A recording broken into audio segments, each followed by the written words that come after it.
First off, I'm glad that this is turning into a networking event, and I see a lot of it happening. Thanks, first off, for coming and honoring us and joining us this morning. My name is Jason Feenster, and I am the post commander of our beloved Post 180 here in Vienna. It is truly a pleasure and an honor to be with you today as we kick off first of many events honoring our sisters in arms and to recognize the contributions of women veterans. I know I speak for all of us here when I say you are important figures in the history of our nation, as well as important role models for our future. When we stop to think about it, we all probably know a woman, a family friend, or a member of our family who has served in the armed forces. Let's just stop and give a round of applause to our ladies present today, for all those still serving and those who are possibly in harm's way.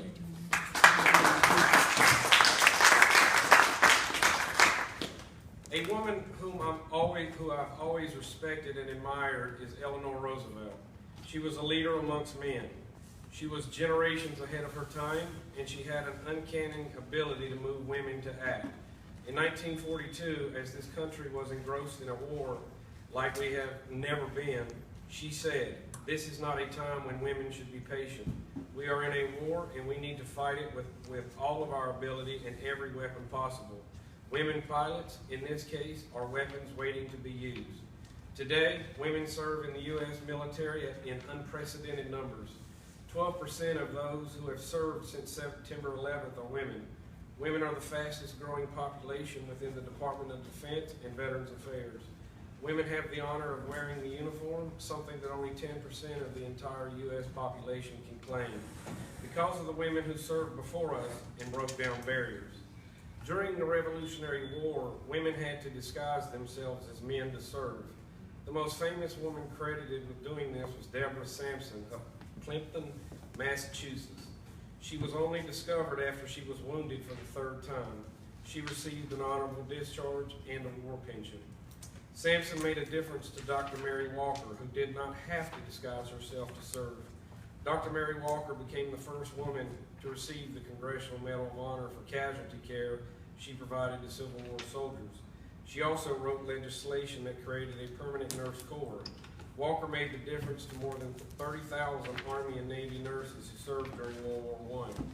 The military nurses made the difference to countless service members whose lives they saved. During World War II, women flew airplanes in the Women Air Corps Service Pilots, WASP. They flew stateside as ferries, test pilots, and anti-aircraft artillery trainers. The Navy created WAVES, Women Accepted for Voluntary Emergency Services, women reservists who defended America. The Marine Corps created the Marine Corps Women's Reserve, and the Coast Guard established the Women's Reserve. The women who served in these units made the difference. Their dedication to our country showed that women are as capable as men. And in 1948, women were granted permanent status in the Army, Navy, Marine Corps, and newly created Air Force. In Korea, 500 Army nurses served in combat zones healing our injured. In the 1960s, about 7,000 military women served in Southwest Asia. In the 1970s, the academies of ROTC opened to women. In 1983, the Army named a woman, Galen Grant, the first drill sergeant of the year. I'm sure Galen Grant's service made the difference to Army Sergeant Major Teresa King, who in 2009 became the first woman commandant of the Army Drill School at Fort Jackson, South Carolina, where she still currently serves. I can only imagine how future generations of service women Sergeant Major King will have impacted. In the 1990s, women continued breaking barriers and impacting future generations. In the Air Force Academy, Lieutenant General Susan Helms became the first U.S. military woman in space to aboard a shuttle Endeavour. In 2005, Army National Guard Sergeant Leah Ann Hester of Kentucky became the first woman since World War II to receive the Silver Star for combat action. Today, women serve multiple rotations performing security patrols in war zones, even though the ban on combat has not officially been lifted. They fly jets, serve aboard ships, gather our intelligence, provide security, patrol dangerous environments, and execute their military duties flawlessly. We are working harder as the American Legion ever to reach out to women veterans, many of whom do not embrace their identities as veterans. We want them to know about the programs they have earned with their service. We want each woman who has served in the uniform to proudly call themselves a veteran. This is not a time when women should be patient, Eleanor Roosevelt said. Generations of military women have heard that call and taken it to heart. I am proud of their legacy, and you should be proud to be a part of it. So in closing, I want to say thank you to the women veterans here today. Even though you may not have always known it, you are breaking ground for the women who will serve after you. This nation owes you a great debt of gratitude.